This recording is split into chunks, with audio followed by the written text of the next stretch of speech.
오늘 예배에 대한 말씀인데요, 20초짜리 예배가 어떤 건지 여러분 아주 기특한 영상이 하나 있습니다. 잠깐 보시죠. 몇 살이야? 3살이에요. 아빠는 지금 안 오셨어 오늘? 브라질에 갔어요. 공부하려요. 그러면 아빠에게 뭐 편지 하나 써볼까? 아직 편지 써갖고 왔어요. 아빠에게 편지. 아빠 안녕하세요. 지나가 전국 노래 자랑에 나왔어요. 아빠 보고 싶어요. 빨리 오세요. 지나가 기다리고 있어요.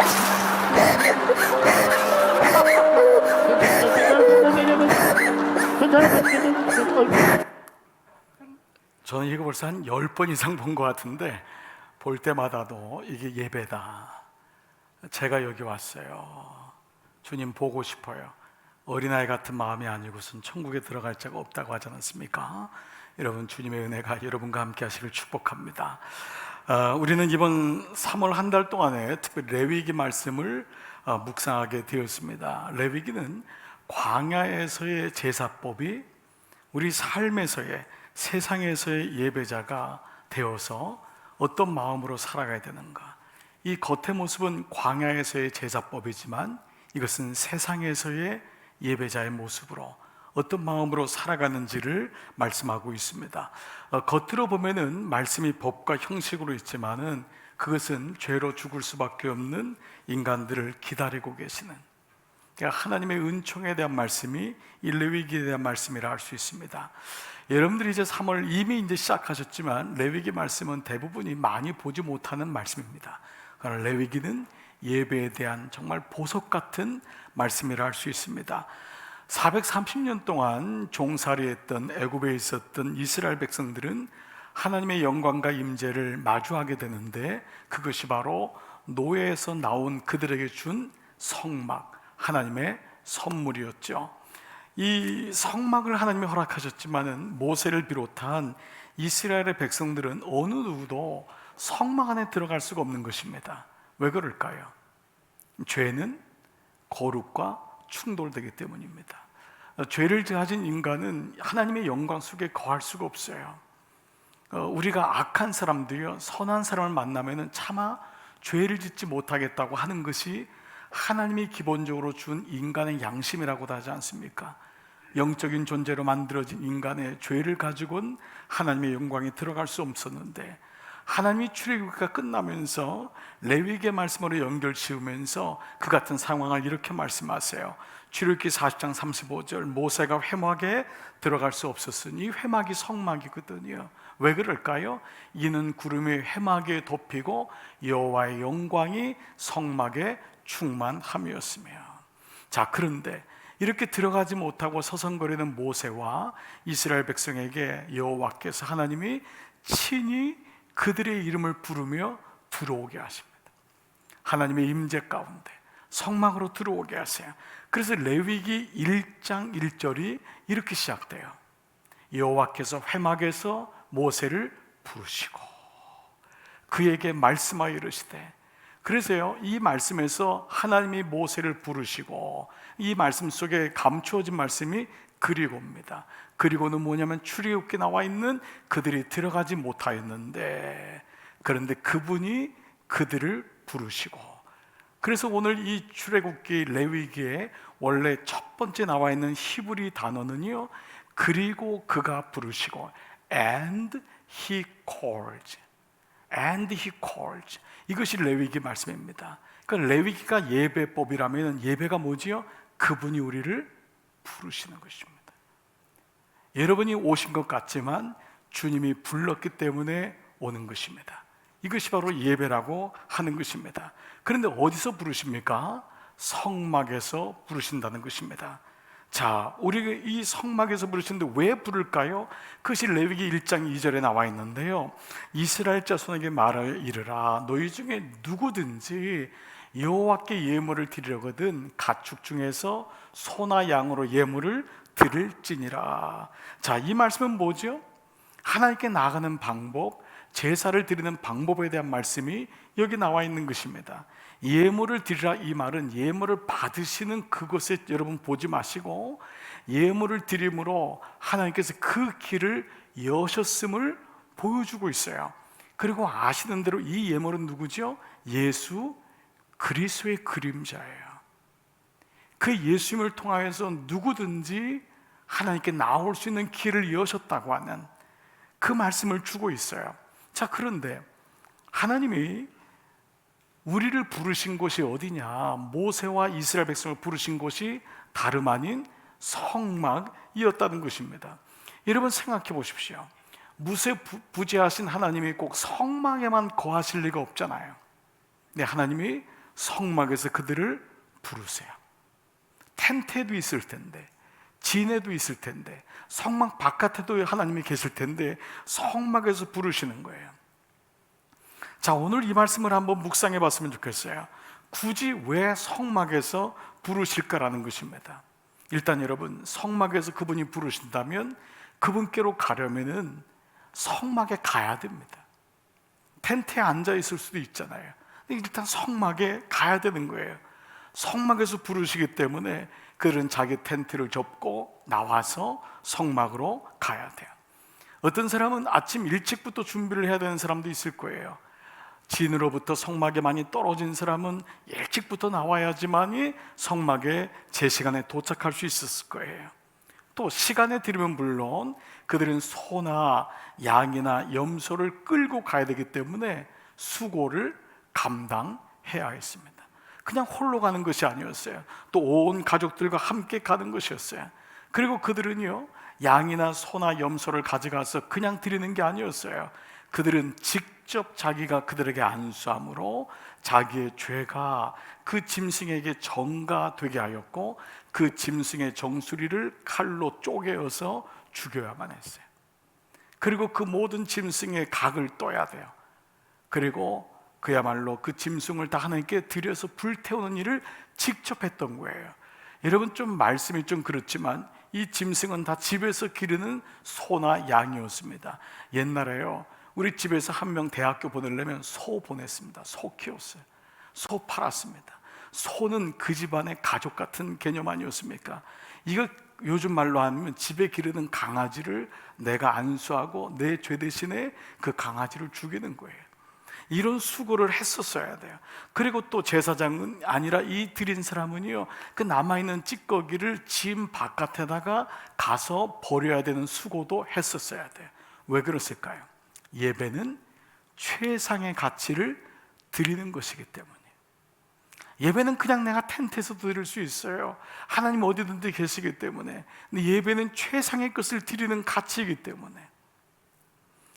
그래서 로마서 12장 1절에 너희 몸을 하나님이 기뻐하시는 거룩한 산 제물로 드리라. 이 산 제물은요, living sacrifice란 말은 물론 예수 그리스도를 의미하고 생활 가운데서도 예배를 의미하는 말씀이기도 하지만 이 산 제물로 드리는 것이 진짜 예배라고 하는 것은 몸의 수고가 따르지 않으면은, 몸이 가지 않는 예배는 온전한 예배가 아니라는 것을 말씀하고 있습니다. 여러분 생각해 보십시오. 사랑한다고 하면서 전화 통화만 해요. 사랑한다고 하면서 TV끼리 서로 온라인만 보는 거예요. 서로 화상 통화하면서 사랑해, 사랑해. 여러분, 이 사랑은 오래 갈 수가 없습니다. 사랑하면 어떻게 하죠? 시간을 정하고 장소를 정합니다. 그 장소에 가서 그 사람하고 만나요. 그리고 더 사랑하게 되면 아예 한 장소를 정해서 거기서 두 사람이 계속 삽니다. 그게 사랑이라고 하는 것입니다.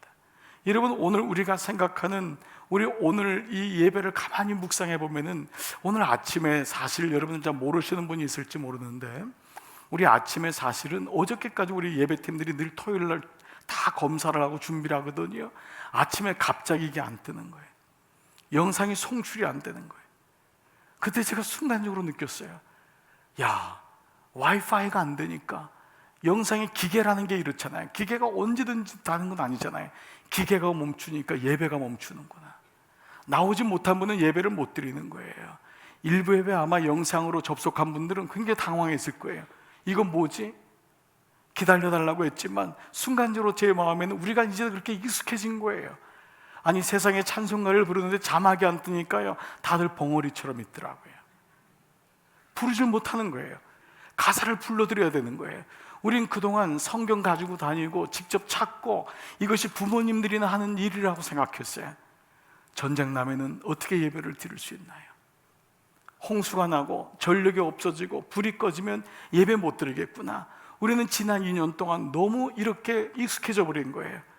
그러니까 여러분, 오늘 우리가 다시 한번 우리 예배를 돌아보는 것입니다.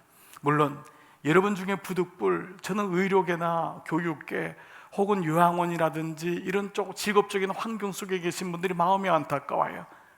그분들이 확진되면은 환자들이 얼마나 어렵겠어요. 아이들이 얼마나 어렵겠어요. 또 부득불 지금 확진의 유무 때문에 어려워서 집에서 예배드리는 분도 있습니다.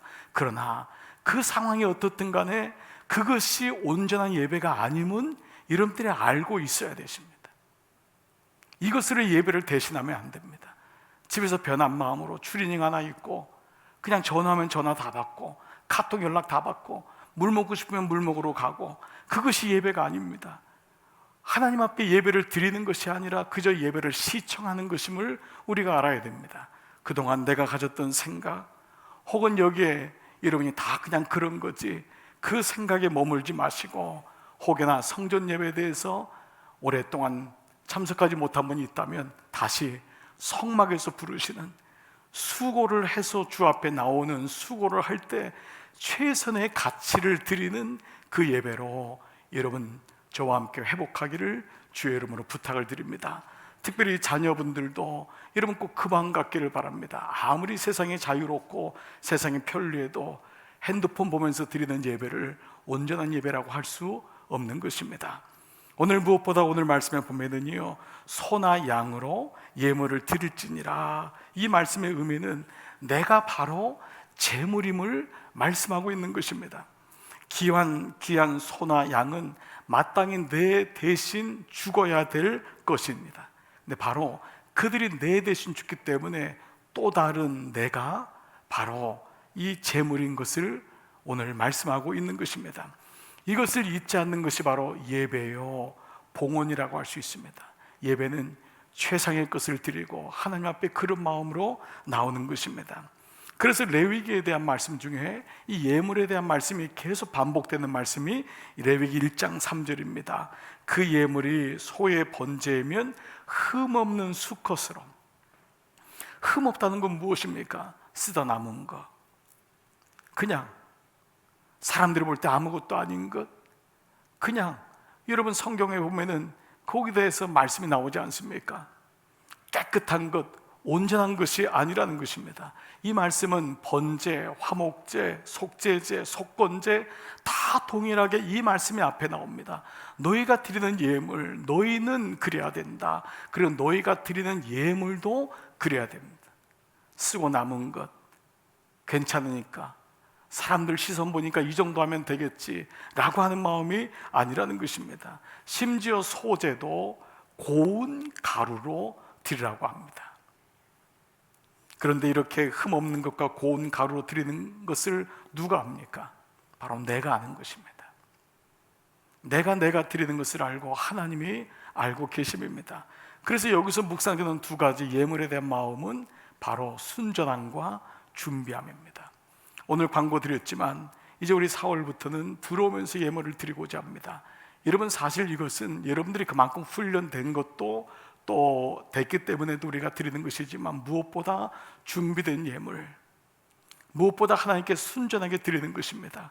하나님이 얼마의 것을 드리느냐를 보는 것이 아니라 내 마음에 얼마나 순전함이 있고 준비됨이 있느냐입니다. 우리가 그냥 바구니가 도니까 할 수 없어서 지갑에서 1,000원짜리, 10,000원짜리 한 장 드리는 것은 하나님의 의지가 아닙니다. 하나님 그렇게 받으시는 물질을 받으시는 분이 아닙니다. 미리 준비되고 하나님 물질과 관계없이 이것이 저에게 주시는 하나님의 은혜고 최상의 하나님께 대한 드림입니다. 저는 더 드리고 싶습니다. 제 존재가 하나님의 것입니다. 여기 고백 위에 과부의 2렙돈을 하나님이 귀하게 보신 것입니다. 저는 아무쪼록 이 모든 과정 속에서 하나님께 대한 예배와 봉헌에 대한 마음도 다시 회복되기를 주의 이름으로 축복합니다.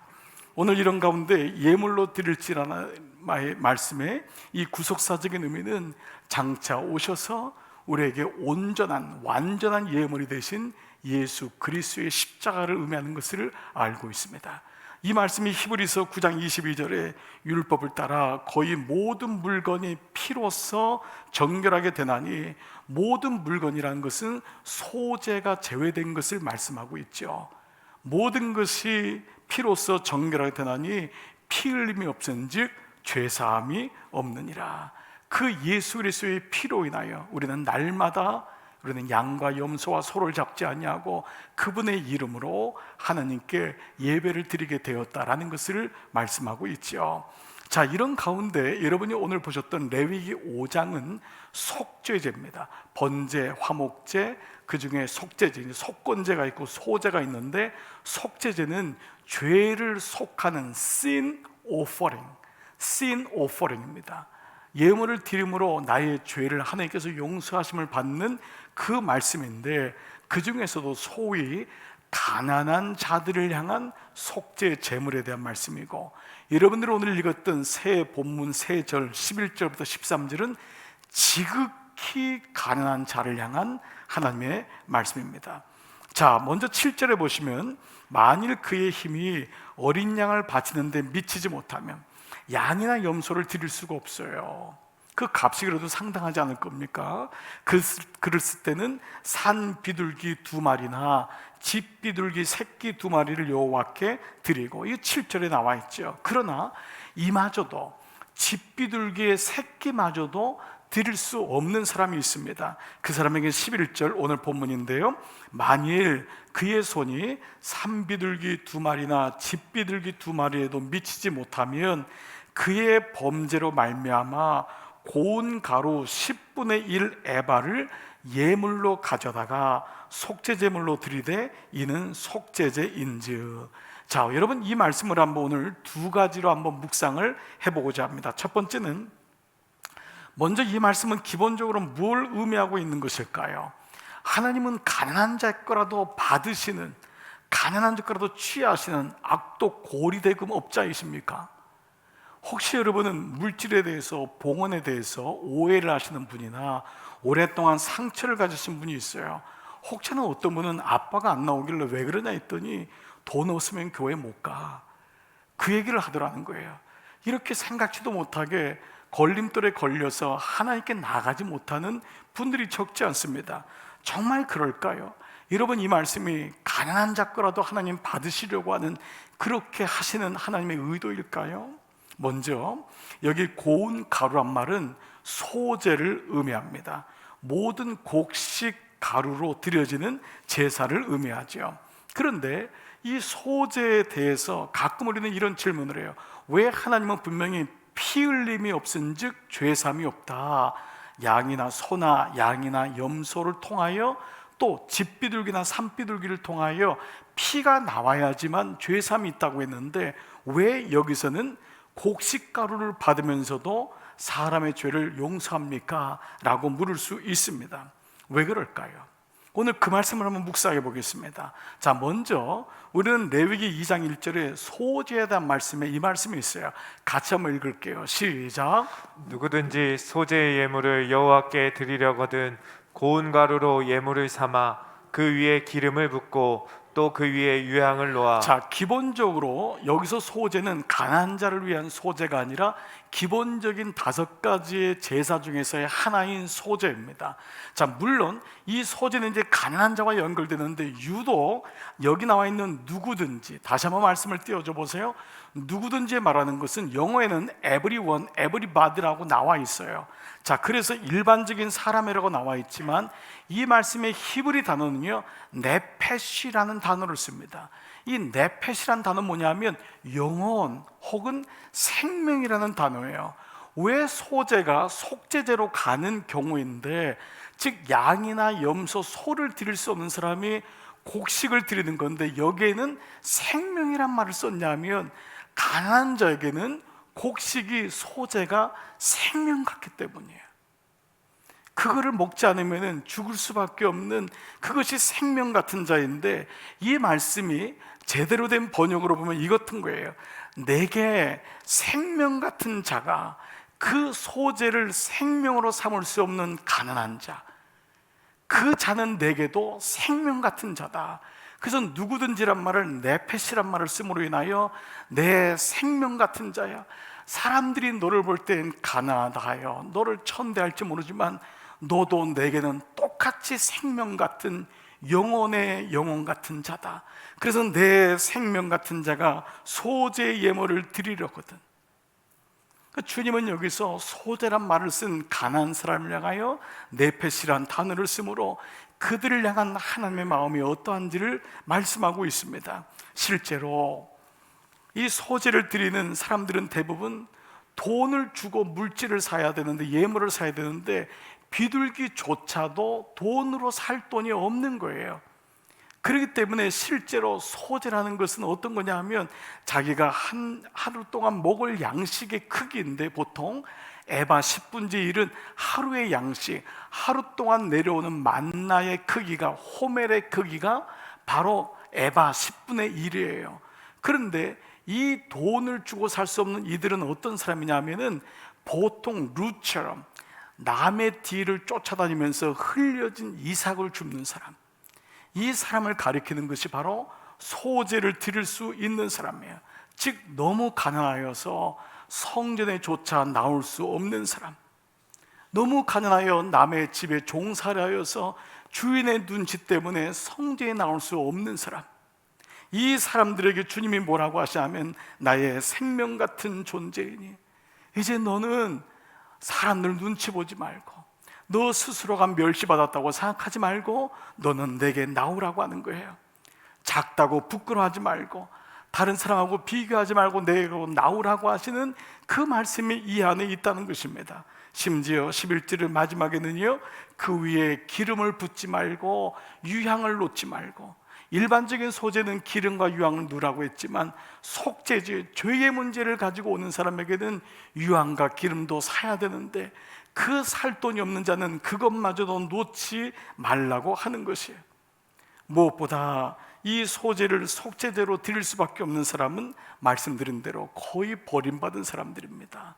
노예나 종들, 특별히 이방인들, 그리고 병든 사람이나 노약자들, 이 사람들은 성막에 가는 것이 쉽지 않았습니다.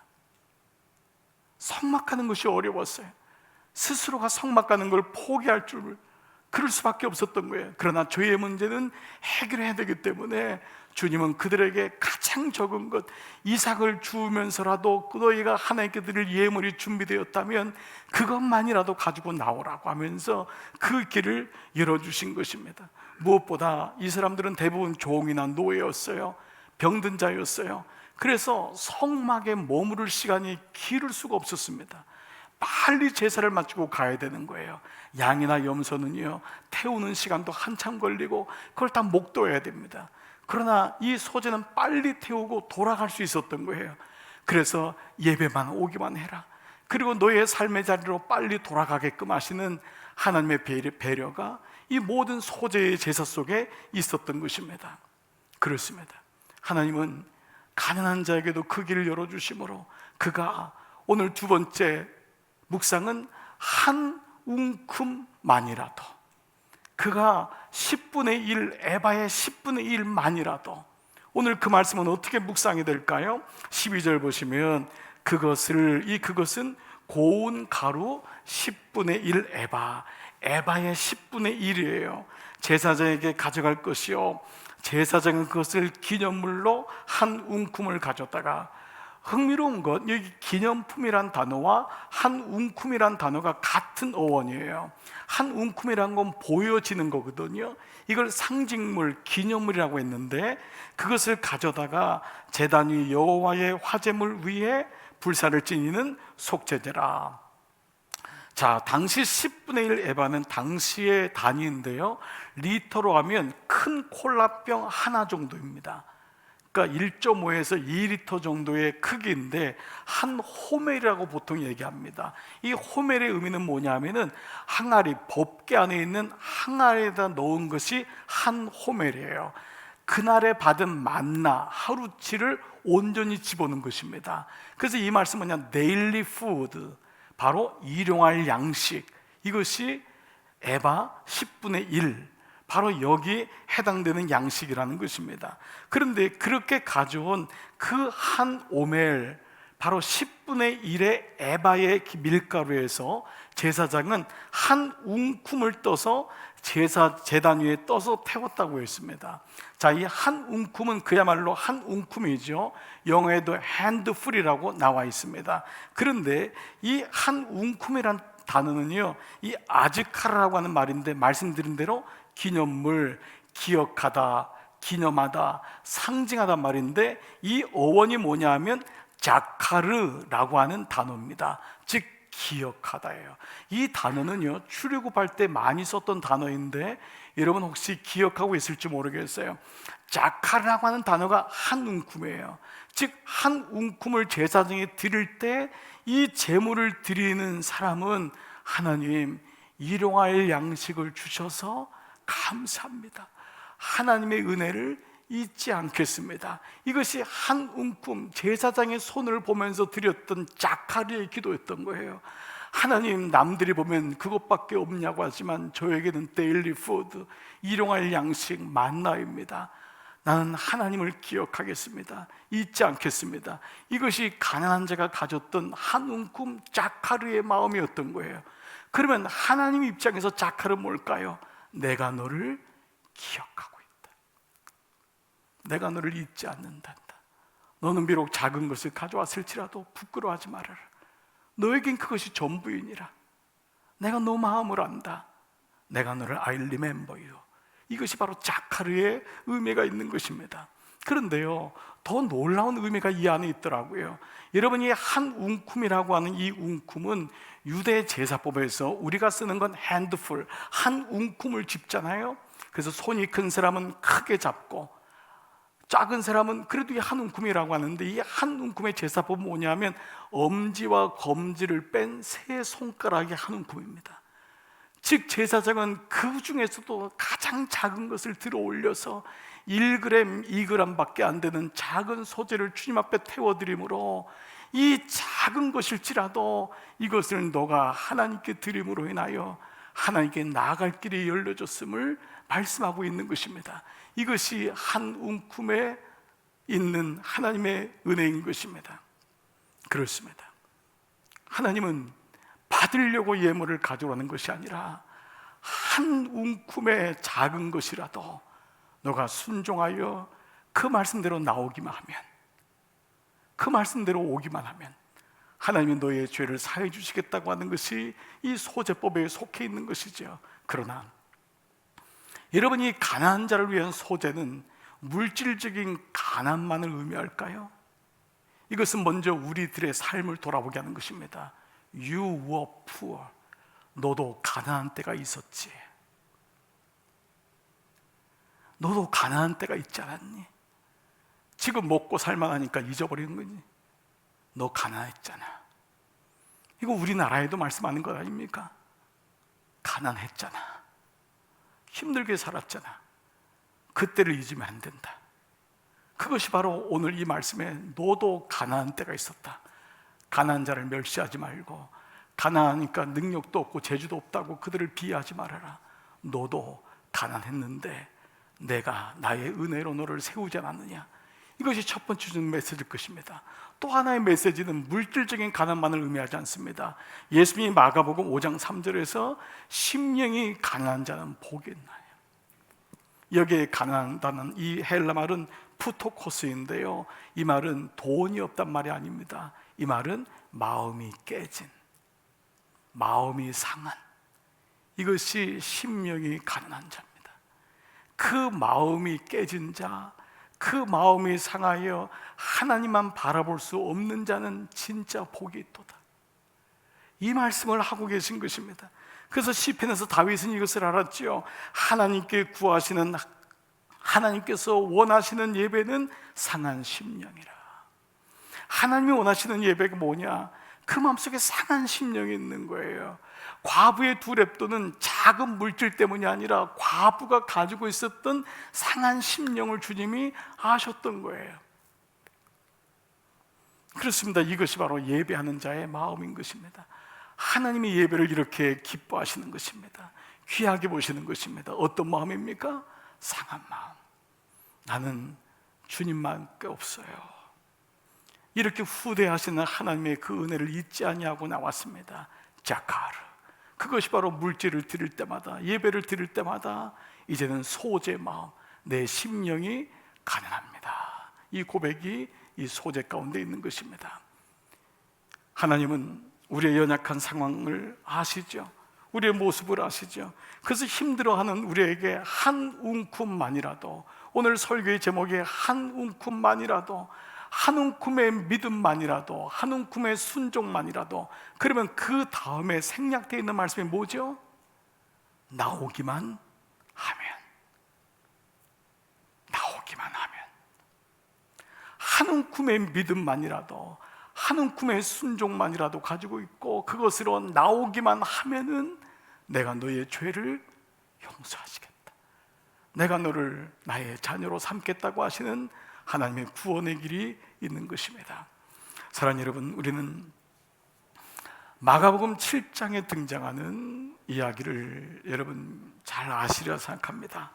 수로보니게 여인, 이 가나안 이방 여인과의 대화입니다. 이 이방 여인에게 딸이 하나 있었는데 이 귀신 들려서 고통 가운데 있었죠. 이 어머니는 이 딸의 병의 치유를 위하여서 예수님께 나오게 됩니다. 오늘 이 말씀을 좀 들으면서 마무리를 하고자 합니다. 이 여자가 예수님께 나와서 딸을 고쳐달라고 했겠죠. 그런데 여러분 이 말씀 아시죠? 예수님 반응이 아주 매몰차합니다. 이 사랑이 많으신 예수님이 어떻게 이런 얘기를 할 수 있을까? 마가복음 7장 27절, 자녀의 떡을 취하여 개들에게 던짐이 마땅치 아니하니라.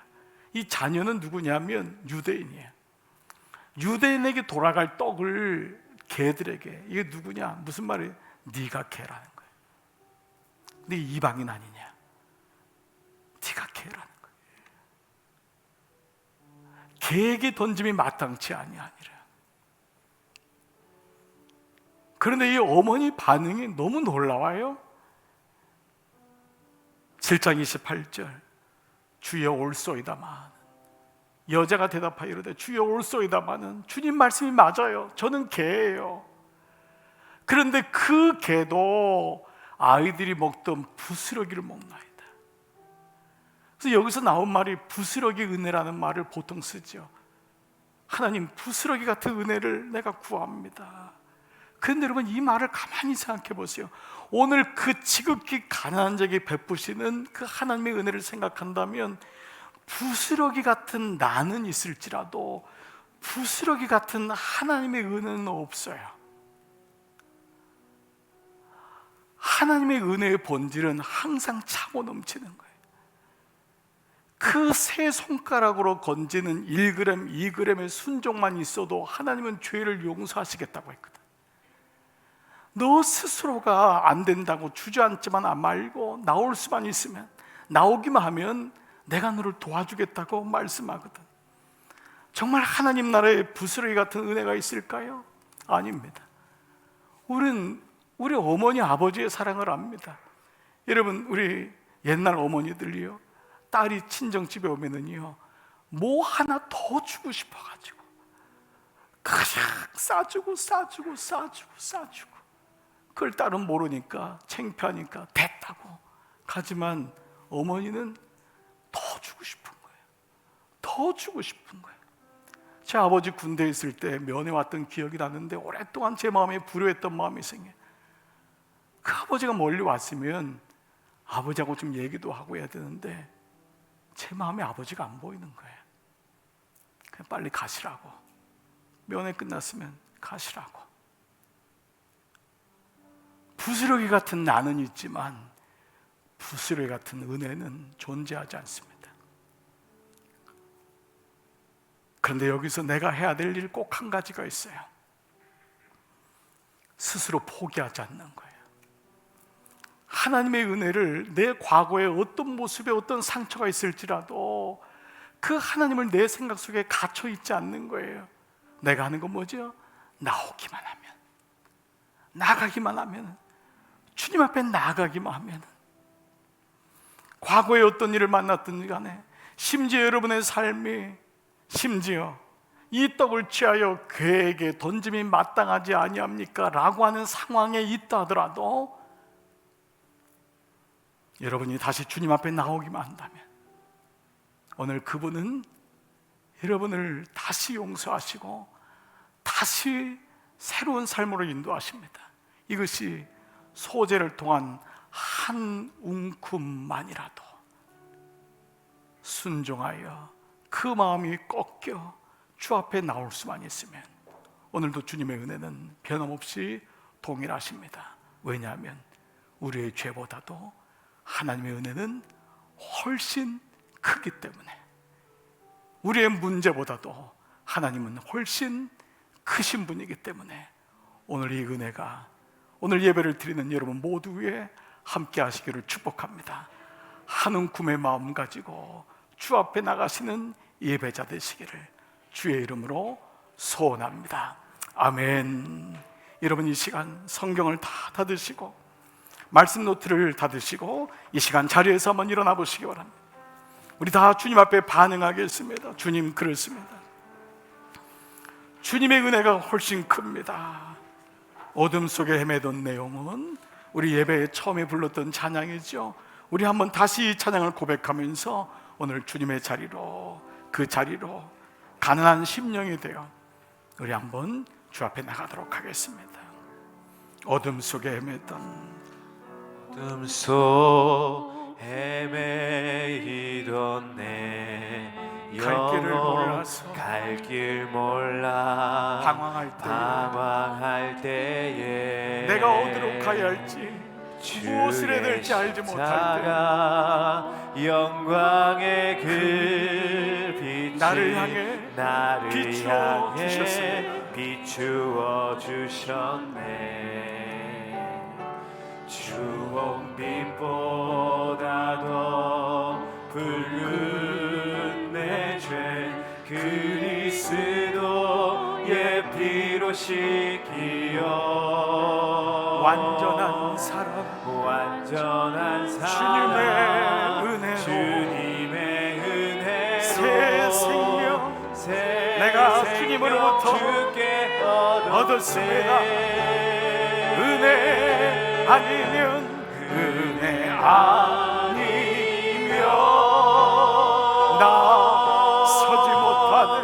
나서지 못하네. 십자가의 그 사랑 능력 아니면 나서지 못하네. 은혜 아니면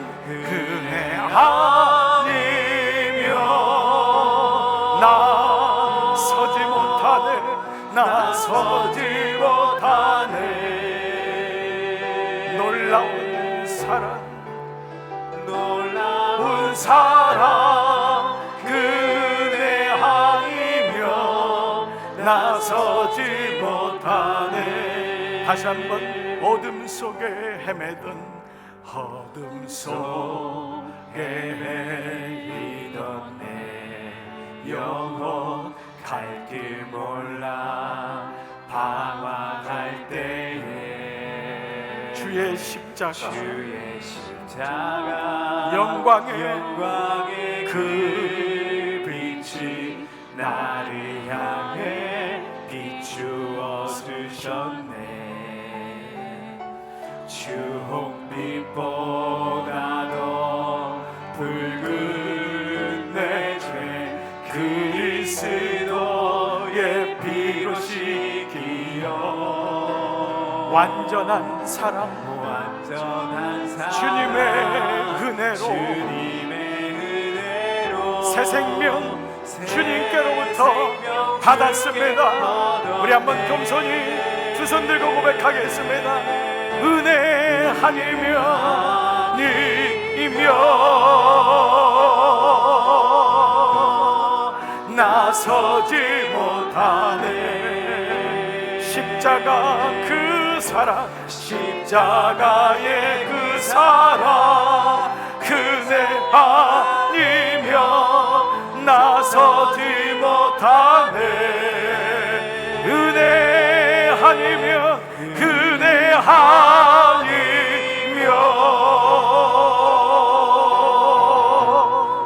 나서지 못하네.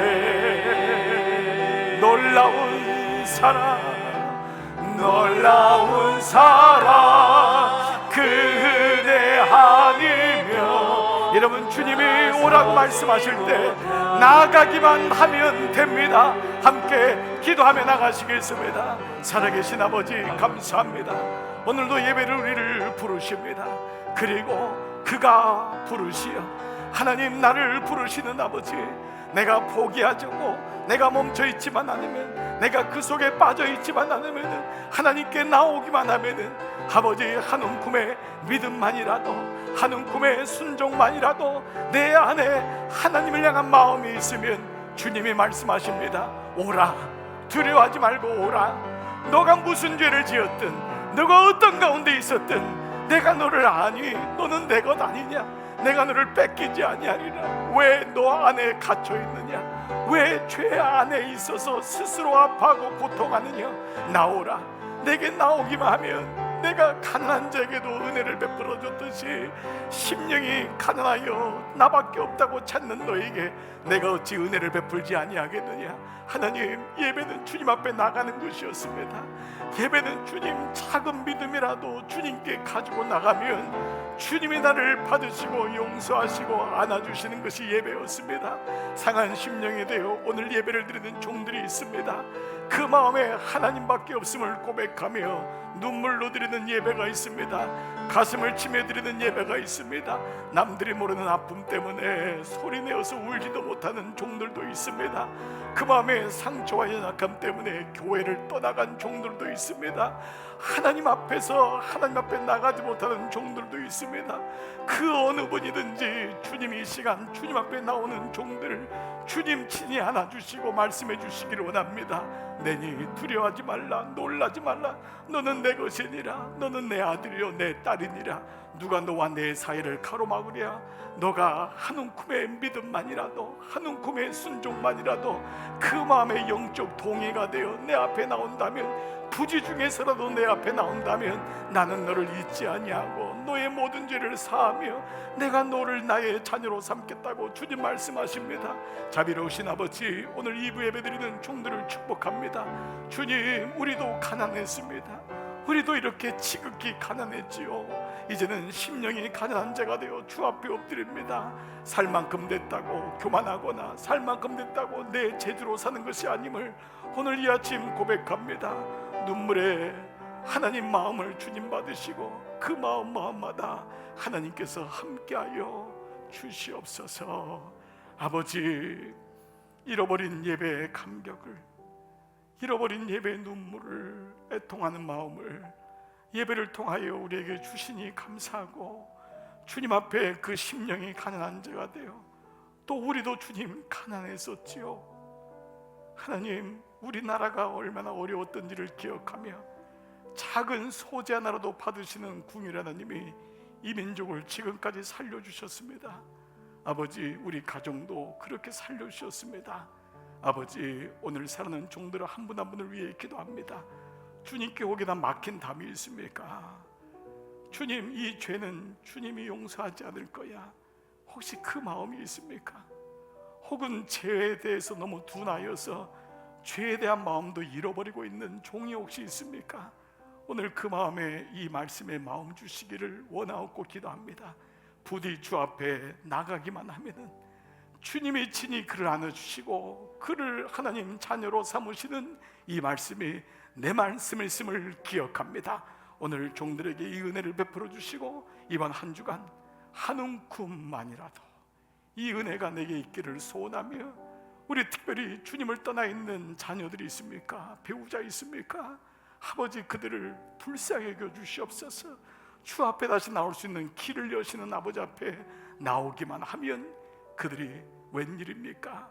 웬 은혜입니까? 나오게 되다니 주님이 놀라운 은혜가 우리 가정 가운데도 있게 하여 주시옵소서. 종들을 파송합니다. 꼭 붙잡아 주시옵소서. 성부와 성자와 성령의 은총이 머리 숙인 모든 종들 위에 이제로부터 영원토록 함께 하시기를 간절히 축원하옵나이다. 아멘. 사랑해